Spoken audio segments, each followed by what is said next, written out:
আমাদের পারফরমেন্সটা যে জায়গায় থাকা উচিত ছিল ওই জায়গায় নাই, এটা আমি এগ্রি করি। দর্শক, ব্রেকিং নিউজ। চরম লজ্জায় প্রথম টেস্টে জিম্বাবুয়ের বিপক্ষে চতুর্থ দিনেই কুপোকাত হলো বাংলাদেশ। আর তাই তো বাংলাদেশের এমন বাজে হারে সংবাদ মাধ্যমের তামিম ইকবাল বলেন, বাংলাদেশ দল এখন আগের মতো নেই, এখন তো মায়ের দোয়া ক্রিকেট টিম হয়ে গেছে। এটা আর কি বলবো, আসলে এই বিষয়ে কথা বলতেও খারাপ লাগে।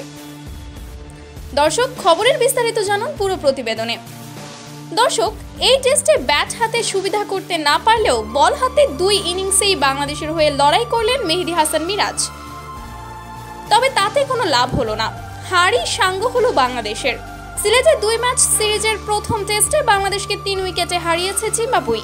মিরাজের জোড়া 5-4-এ 173 রানের পুঁজি নিয়ে লড়াই করেছে বাংলাদেশ। 174 রান তাড়া করতে নেমে শুরু থেকেই ওয়ানডে মেজাজে খেলছিল জিম্বাবুয়ে।